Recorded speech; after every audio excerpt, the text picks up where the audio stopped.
Muchas gracias por estar nuevamente con nosotros en una nueva edición de Conexión Vital, un programa de prevención y educación en salud. Hoy estamos desde nuestros consultorios en los parques de la salud y yo quiero hacer una reflexión con el día de hoy, con este espacio. Estamos en consulta y me quise quitar el delantal y el fonendo y va a contextualizar un poco el concepto de la enfermedad de una manera del alma, digamos, de un concepto más integral. Yo insisto mucho en la consulta médica en que los pacientes deberían de tener más ayudas diagnósticas. El tema de decirle a una persona qué es lo que tiene que ir acompañado con exámenes. Muchos de ustedes llegan a la consulta y ya ni siquiera le dicen a uno la historia clínica. No, doctor, yo vengo porque tengo diabetes, vengo porque tengo artritis, que tengo ácido úrico, pero ya no nos cuentan la historia. Y la historia tiene que ser con muchas cosas. Unos lo hacen porque infortunadamente muchos colegas se inventaron el cuento de decirle al paciente, dígame una o dos cosas de las que tiene. Yo no sé si eso lo enseña en una universidad. En mi universidad nunca me enseñaron eso, me enseñaron a hacer una historia clínica con todo lo que la persona tuviera. Y si llegaba con el papelito y la trampa y 50 cosas, pues mejor. Más fácil de pronto hacer un diagnóstico con harto información. Pero ¿qué diagnóstico le puedo hacer yo a una persona cuando le digo a la persona, dígame una o dos cosas de las que tiene? Y entonces las otras. ¿O cómo puedo confirmar yo ese diagnóstico que tiene? No, fue que me tomaron la presión arterial una vez y me dijeron que yo era hipertenso. Con una toma de presión arterial uno no puede decirle a una persona que es hipertensa. Y cuando vamos a hacer un diagnóstico de diabetes, ahí sí que hay que hacer una cantidad de exámenes. Y hay que hacer una cantidad de métodos diagnósticos, ecografías, radiografías. Pero entonces, las EPS no las mandan porque les cuestan unos pesitos. Y en la consulta particular, pues uno le recomienda a las personas, pero es muy difícil que la gente entienda que necesita una serie de apoyos diagnósticos. Pero acompañado a todo eso, tenemos que nosotros entrar a evaluar muchos datos en la historia clínica. Entre ellos, dos preguntas que nunca deberían de faltar. ¿Usted es feliz? ¿Y a qué le achaca lo que tiene? Entonces estoy acá con una paciente en mi consultorio, una paciente que se ha vuelto una universidad para nosotros, porque la hemos visto todos los médicos. Ella llega y ya todos saben quién llegó. Pero yo quiero que ustedes escuchen la historia de Claudia Patricia Salas, Alba Patricia Salas. Bienvenida y cuéntanos un poco de tu historia, qué tienes, qué te pasó, qué sientes, cómo fue toda esa historia. Doctor, muchísimas gracias. Buenas tardes. Pues, ¿qué me pasó? Hace por lo menos 5 meses me dio una sinusitis. Traté la sinusitis con amramicina y descongel. De esa sinusitis me quedó una tos de todo el tiempo que muchas veces no me dejaba dormir. Ya pasaron 3 meses y medio más o menos después de que se acabó la sinusitis y me sentí una bola al lado del hígado. Cuando consulté me mandaron una serie de exámenes a ver de dónde era la tos y por qué tenía esa bola, y llegué ahí, dime a que me hicieran una ultrasonografía, y el médico pues de una me dijo, no, es que usted tiene cáncer. Pues si yo no hubiese estado acompañada había salido de allá corriendo como una loca. Ya después de eso me mandaron unos TAC contrastados. En los TAC contrastados dice que tengo metástasis primaria en el hígado, pero el primario no se encuentra en ningún lado. Me han hecho cantidad de exámenes y los médicos no encuentran nada. Ahora tengo el estómago lleno de agua. He venido aquí donde el doctor Rojas, me han hecho una serie de terapias con ozono, con vitaminas, con una cantidad de cosas. Como él dice, yo vengo todos los días. Anímicamente me he sentido muy bien, a mí no me duele nada. A mí lo único que me molesta es el estómago así. Me sacaron 1 litro de agua hace 8 días. Hoy intentaron sacarme más, pero no salió a pesar de que me hicieron varios chuzones, no salió el agua. Entonces, aquí estoy esperando.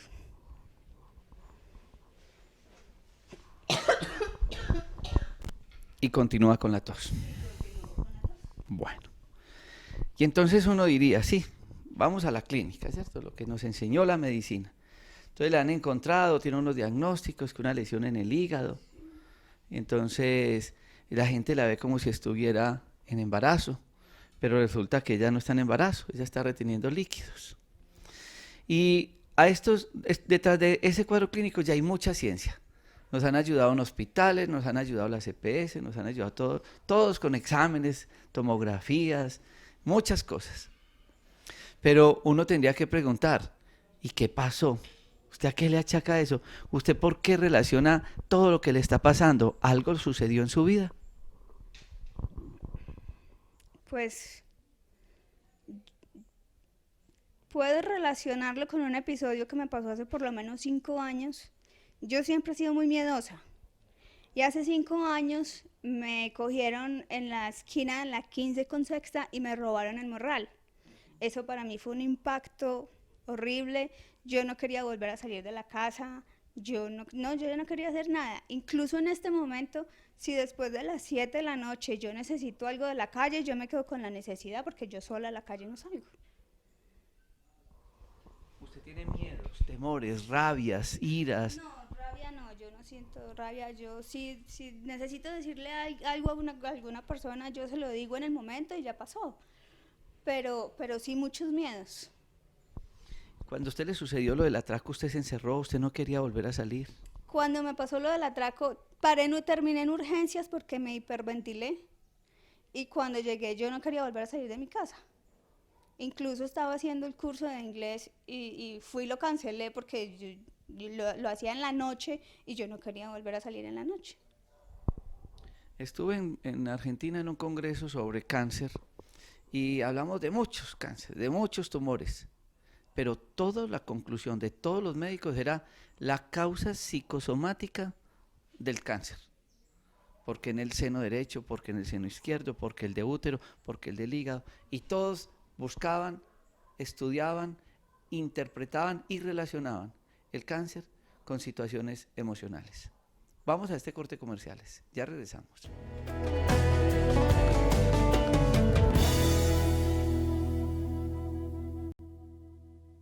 Y entonces, en la actualidad yo ya no veo un paciente solo, siempre lo veo con 2, 3 médicos y hasta 6. Y a veces hasta nos da dificultad hacer un diagnóstico. En este caso vamos a comentar la historia clínica de la paciente con la doctora Dafna Rodríguez y el doctor David Cubillos. Vamos a contar qué es esa historia, qué es lo que tiene y cómo analizarla desde un contexto integral. Bueno, nuestra paciente llegó con un cuadro clínico de más o menos 4 o 5 meses de evolución, que empezó con una tos no productiva, o sea, sin salida pues como de flemas ni nada más, y por ahí empezaron el estudio, le tomaron radiografías e imágenes del tórax que no mostraron ninguna alteración, y posteriormente a esto ya empezó a sentirse una masita en el reborde del hígado, o sea, en el lado derecho, en la parte superior. Esa masita se la estudiaron y encontraron efectivamente una masa grande, le tomaron una biopsia y encontraron que era un carcinoma, o sea, un cáncer metastásico. No tenemos en este momento claridad cuál sea el origen, o sea, el primario de este cáncer. Cuando ella llegó a nuestra consulta, llegó con algo de ascitis, o sea, de líquido acumulado en el abdomen y con unos síntomas generales muy importantes, con dificultad para alimentarse, muy desanimada, con dificultad para caminar. Bueno, y en base a eso empezamos un tratamiento que no hay una dirección pues como muy exacta, teniendo en cuenta que no hay un origen claro del cáncer que ella tiene. Pensando pues en esa idea, hicimos un protocolo general que se llama el protocolo Deadman, que lo está aplicando el doctor Cárdenas, que no pretende reemplazar en ningún momento pues la terapia oncológica ni todo el tratamiento que a ella se le vaya a proponer desde la medicina alopática y desde la oncología misma, sino tratar de mejorar un poco la calidad de vida y de disminuir los efectos secundarios que se pudiesen presentar una vez se inicie el tratamiento oncológico, que con ella pues aún no lo hemos empezado. Ahí vamos, ese es como el tratamiento que hasta ahora hemos hecho. Lo otro pues importante, qué pena que se me olvidó ahorita recordar, es que dentro de los antecedentes personales de la paciente, lo único importante y relevante ha sido un estreñimiento bastante crónico que ella manejó sintomáticamente durante toda su vida, que aún persiste, ¿no? Pues esas dificultades pues como para la deposición y demás han sido pues persistentes y muy crónicos. Bueno, doctora, la pregunta que yo quiero hacer y también digamos la aclaración, primero con respecto a crónico, quiero que ustedes recuerden que la palabra crónico en medicina no significa fuerte, realmente crónico significa es que lleva mucho tiempo, y mucho tiempo pueden ser muchos años de evolución, y eso es el único antecedente, y de verdad que desde esta visión de la medicina es muy importante, porque todo el traspaso de toxinas, de sustancias y digamos toda esa cantidad de tóxicos que se van pasando a la circulación hacen que se depositen en diferentes partes del cuerpo y puedan llegar a tener o a despertar más bien enfermedades que estén guardadas en la genética. Yo, fuera de cámaras, le cuestionaba un poco a la doctora, bueno, si una persona viene con un cuadro como estos, viene sin un diagnóstico y es una enfermedad que está avanzando tan rápido, es decir, ¿qué tipo de cosas podemos hacer sin desplazar a la medicina alopática con la que trabajamos de la mano? Y ella me dice, sí, es que la persona que vino la primera vez sí tuvo cambios, ha mejorado en unos aspectos, en otras cosas se ha deteriorado, pero yo quisiera saber, digamos, o que nos contaran a todos qué tipo de tratamientos están haciendo, porque uno diría, bueno, qué esperanzador al menos para los síntomas, para la calidad de vida, para decir, usted tiene una opción que se le puede brindar a través de esas terapéuticas. Bueno, lo más importante me parece a mí aclarar ahí, que era la preocupación que tenía el doctor que me dijo fuera de cámaras, es no crear una falsa expectativa con respecto a la curación como tal del cáncer, porque no es nuestra pretensión. Nuestra pretensión es mejorar la calidad de vida y tratar de disminuir un poquitico los efectos secundarios, como les dije, del manejo oncológico, que todos sabemos pues que es fuertecito y que produce unos efectos secundarios. Entonces la idea es cambiar un poquito aquello del pH del cuerpo, ¿sí? Con algunos elementos pues que se hacen unas megadosis de vitamina C y se implementa un tratamiento con colágeno, con algunos sueros de revitalización y con una dieta que se llama cetogénica. Es un protocolo muy claro, bastante establecido, que es simplemente para eso, mejorar un poquito la calidad de vida, mejorar el estilo de vida del paciente y darle como el mejor chance con el tratamiento oncológico, claro. Una de las especialidades que tiene el doctor David Orlando Cubillos es la medicina china. La doctora nos hablaba ahora de un cuadro de estreñimiento muy severo que tú has tenido, ¿cierto? Sí. ¿Hasta de cuántos días? 3, 4 días, pero cuando escuché en alguno de sus programas hablar de la cáscara sagrada, comencé a utilizar la cáscara sagrada y todos los días podía ir al baño. ¿Cuántos años llevaba con estreñimiento? Toda la vida, que yo recuerde, toda la vida he tenido estreñimiento. Yo tengo dos preguntas. Una desde el contexto de la medicina fisiológica como tal. Un estreñimiento puede llegar a tal extremo de congestionar otro víscera, en este caso el hígado, para hacer un proceso inflamatorio crónico y llevarlo a un cáncer. Y dos, la interpretación desde la vida, desde lo emocional, desde la psiquis. Ella tuvo un atraco, la angustia del atraco, todo ese suceso emocional, todo eso se puede reunir para llevar a una persona a un cáncer. Las consideraciones actuales de la enfermedad hablan de dos patrones, dos cosas importantísimas. La genética, que siempre hemos escuchado hace tanto tiempo, y ustedes en sus casas saben que es la herencia, con lo que nos hemos venido de padres, abuelos, generaciones y generaciones. Y lo otro que se llama epigenética, o sea, lo que está rodeando, lo que vivimos alrededor, las emociones, la alimentación, lo que respiramos. Y esa parte se está convirtiendo en algo tan importante que están planteando que la epigenética va a ser el 80% y la genética el 20%.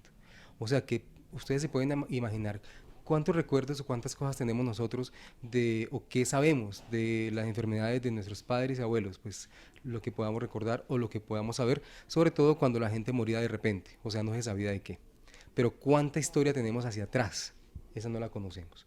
Lo que sí podemos saber es que las emociones, que la alimentación, que la respiración están haciendo cada vez más el estrés, ¿sí? La angustia y en este caso un choque emocional pueden desencadenar, pueden despertar procesos que están allí guardados. Eso, ¿sí? A eso iba yo.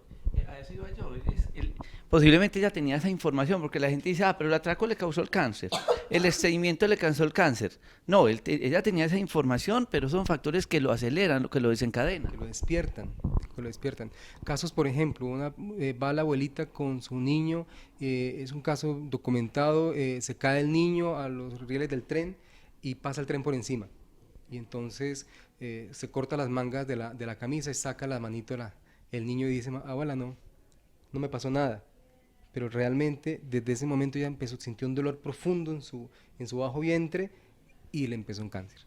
Cosas como esas tan fuertes. Con respecto a la medicina china, el planteamiento antiguo es que si no circula adecuadamente la información, se va convirtiendo en una especie de flema y esa flema se va convirtiendo en un tumor. Esa es, digamos, la visión de los antiguos y a partir de lo que se pueda hacer en prevención es lo que más efecto benéfico tiene.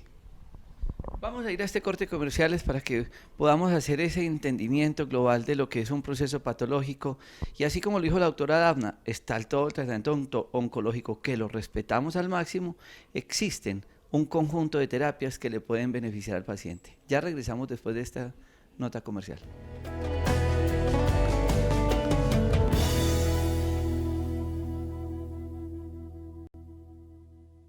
Ahora vamos a hablar de un concepto importante de la salud y de la enfermedad, y es cómo la persona sabe afrontar, asimilar el diagnóstico, que muchas veces infortunadamente es mal dado por nosotros los médicos, porque no debe faltar quien se ufana a decirle al paciente, es que yo le voy a decir que tiene un cáncer, yo le voy a decir que tiene lupus, yo le voy a decir que tiene artritis, y no debe faltar quien le diga, yo le voy a decir que le queda un mes de vida.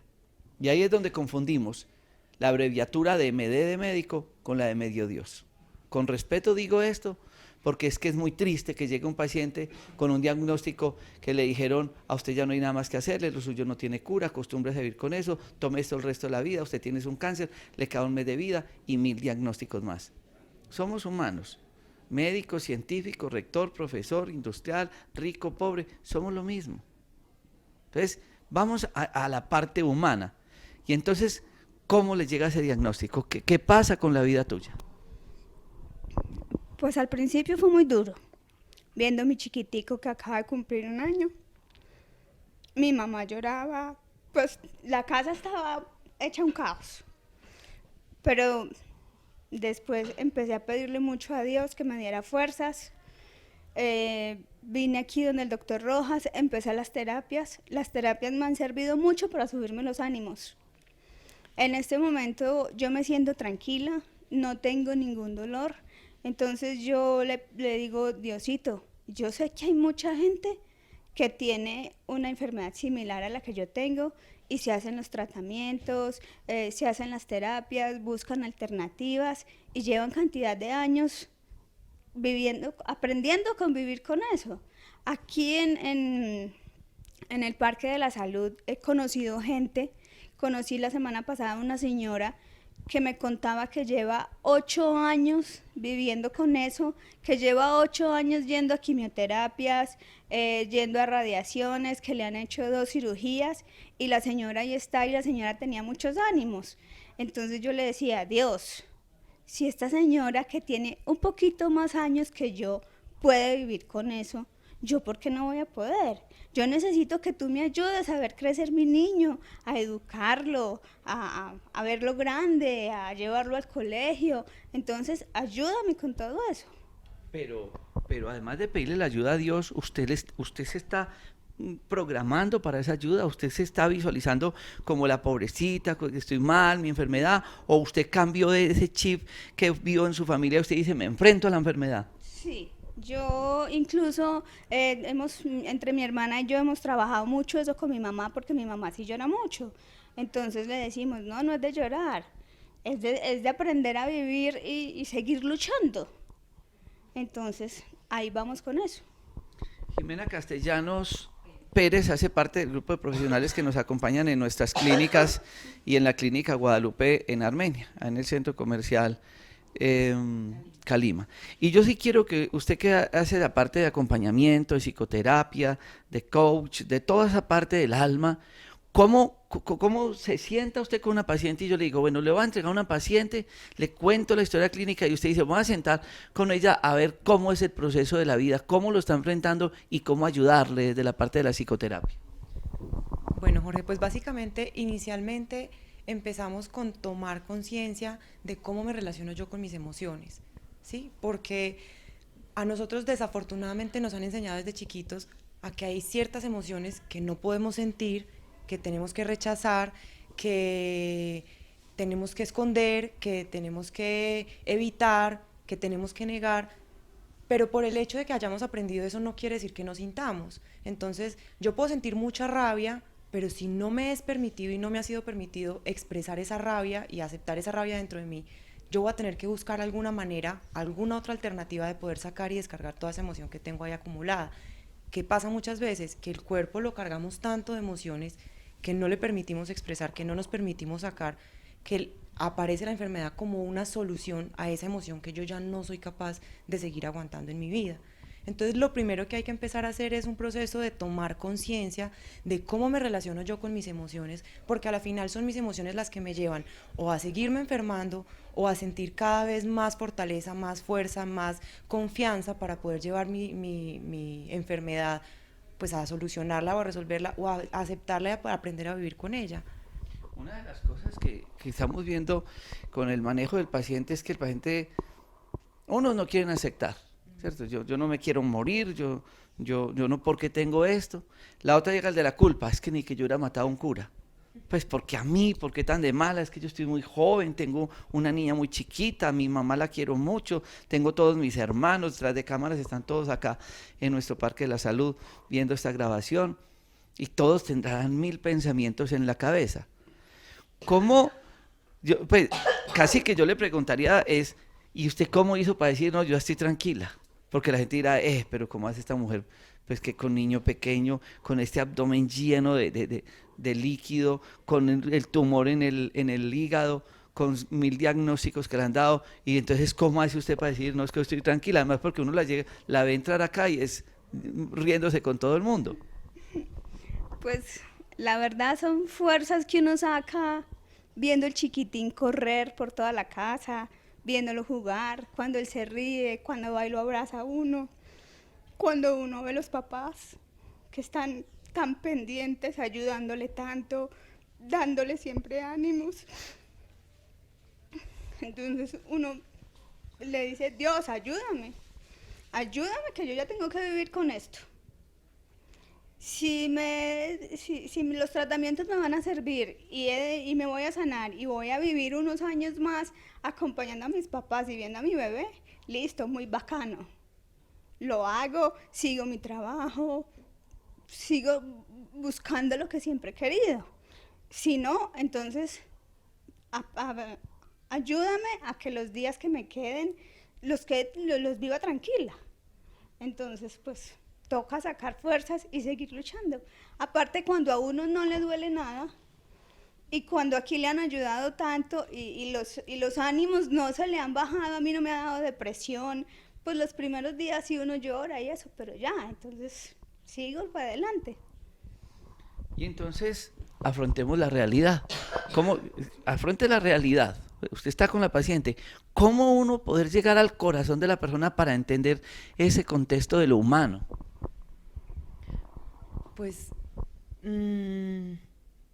o sea, yo pienso que ahí lo importante es que independientemente de lo que nosotros sintamos, lo que la vida nos está poniendo es esta situación y yo tengo dos opciones. O peleo y me paso la vida y invierto toda mi energía, invierto toda mi mente, invierto todas mis emociones, toda mi capacidad de recuperarme en pelear con esta situación que me está poniendo la vida, o empiezo a ver la situación como una situación más de la que yo puedo aprender un montón de cosas, con la que puedo crecer un montón, con la que puedo enseñarle y servirle a un montón de gente también a través de mi experiencia, a través de mi propio aprendizaje, y entonces empiezo a verlo como una oportunidad.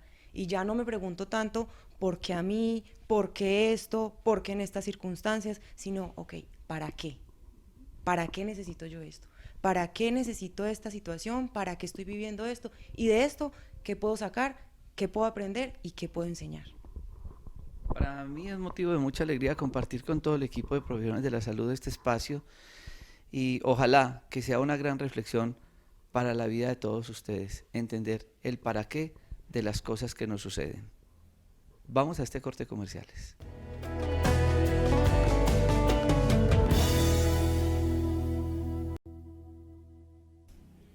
Entonces volvamos al tema de la historia clínica.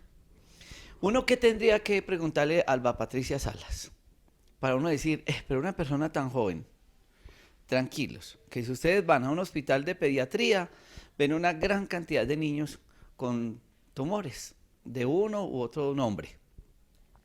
Y la pregunta es, ¿por qué cada vez estamos viendo personas más jóvenes con enfermedades graves? Porque esto es grave, sí, un lupus también es grave, una artritis, una bronquitis maltratada es una neumonía que mata a la mitad de la gente.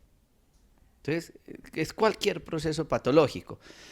Una persona con bajas defensas se corta, como tuvimos un paciente que nos tocó amputarle el brazo porque se cortó con una hoja de papel y sus defensas eran muy bajas, le entró una infección y hubo que amputarle la mano porque la cosa fue gravísima, la infección. Entonces, es hablar de la enfermedad, pero uno dice, ¿y qué hay detrás de todo esto? ¿Qué hay detrás de esta niña y todo su historial desde su infancia que la llevó a un proceso que ahora tiene un diagnóstico? Tiene lesión tumoral en el hígado. Y eso que ustedes ven es agua en el abdomen, ¿cierto? Porque como el proceso inflamatorio y por la falla de su hígado para trabajar se va llenando de líquido. Entonces este líquido se subió, le sube el diafragma y ella ustedes ven que tose y se está ahogando permanentemente. Y uno podría decir, y entonces ¿cómo la vida tuya? ¿Qué pasó? ¿Cómo era la niñez? ¿Fue normal? Porque es que eso hay que preguntar en la historia clínica. Y yo quiero que ustedes entiendan que es que la historia clínica no es, tengo esto, miro los exámenes y tomes esta pastica. Porque así como ella nos contó lo del atraco y lo del estreñimiento, pueden haber otras cosas. En su niñez, traumas, recuerdos, rabias, maltratos, alguna situación que a usted le marque su vida. Yo molesto mucho a mis papás porque ellos me cuentan que cuando yo nací, pues yo era la niña de la casa. Entonces me hicieron un corral gigante solo para mí, me mantenían vestida de blanco y todos los juguetes ahí. Yo nunca gateé, yo no toqué el piso, yo no toqué la tierra, de hecho yo tengo miles de alergias.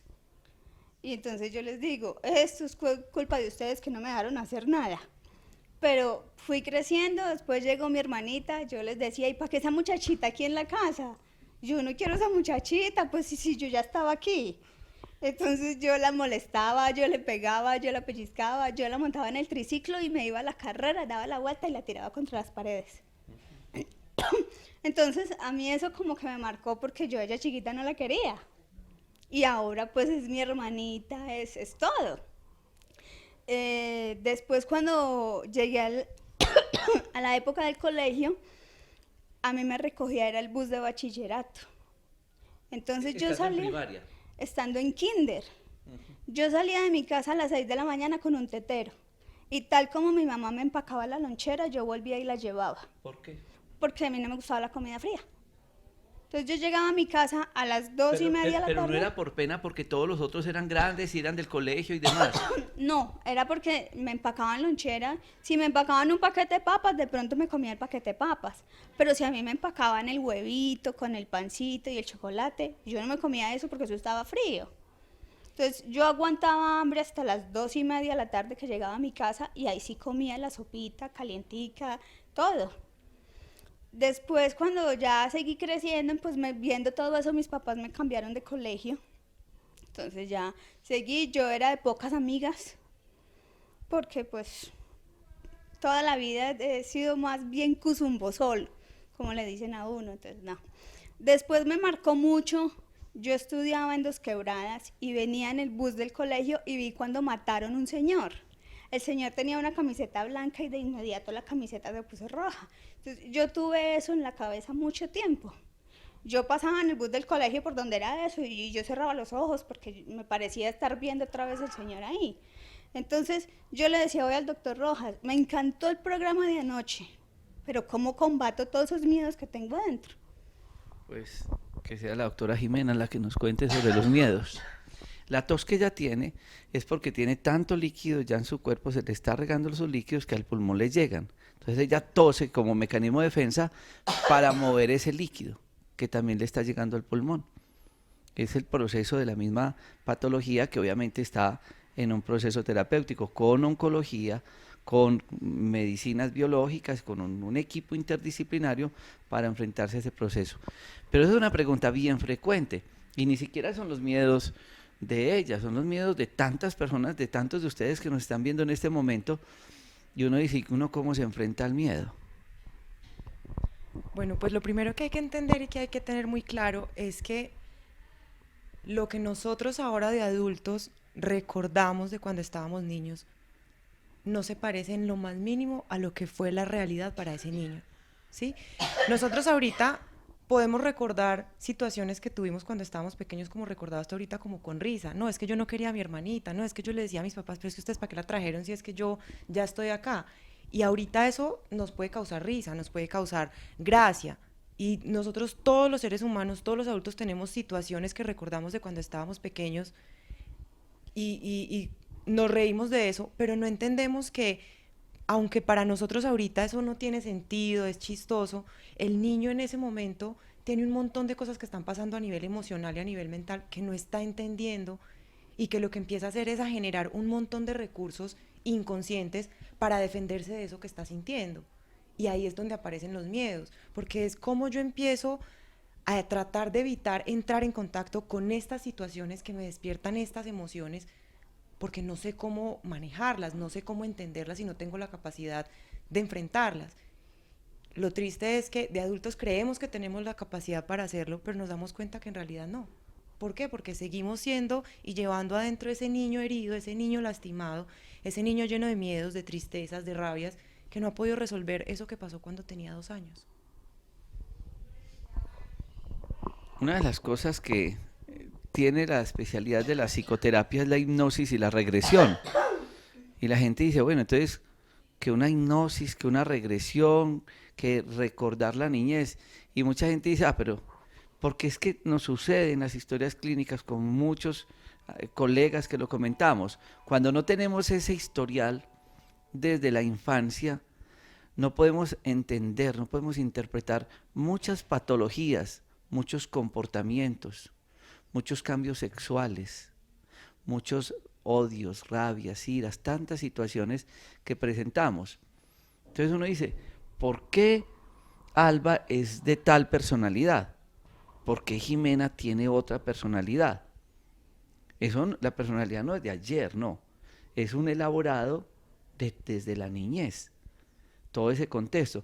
Yo veo con el amor que usted habla de su papá, de su mamá, cómo han sufrido con su problema, de mi hermanita, como dice usted y demás, donde usted tiene un contexto de familia con mucho amor, pese a haber sido la reina del hogar, pese a haber tenido que enfrentarse a estas situaciones que ha mencionado, pero finalmente uno dice, sí, es una persona que aparentemente tiene dificultades como muchos de los niños, que al parecer ninguno de ellos lo hubieran dejado como un trauma severo para pensar en la patología que ella tiene. Entonces ahí es donde uno dice, ¿por qué la historia clínica se debe elaborar en conjunto con más personas? ¿Por qué es triste decirle a un paciente, dígame una o dos cosas nomás de las que tiene? Cuando en el contexto de esta historia clínica, entonces estaba el doctor David, la doctora Dafna, la doctora Jimena, ha estado el doctor Alonso Cárdenas, ha estado el ecografista Mauricio Roa, todos analizando una situación. ¿Y qué estamos analizando ahora? El contexto de la enfermedad desde lo emocional. Ya regresamos.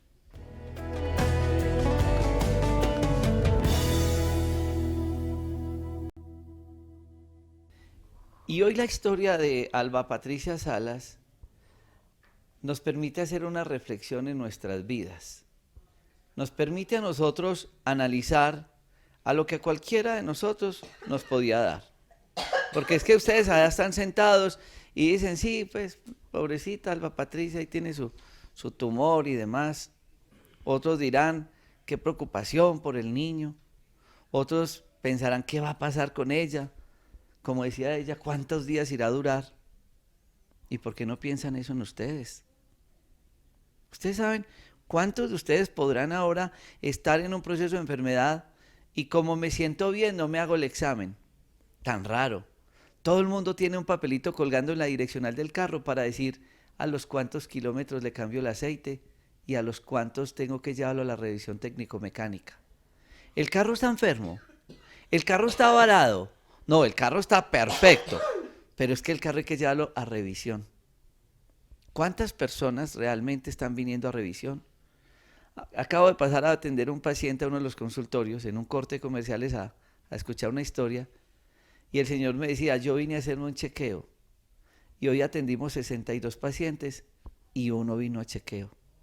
Los otros 61 pacientes vinieron enfermos.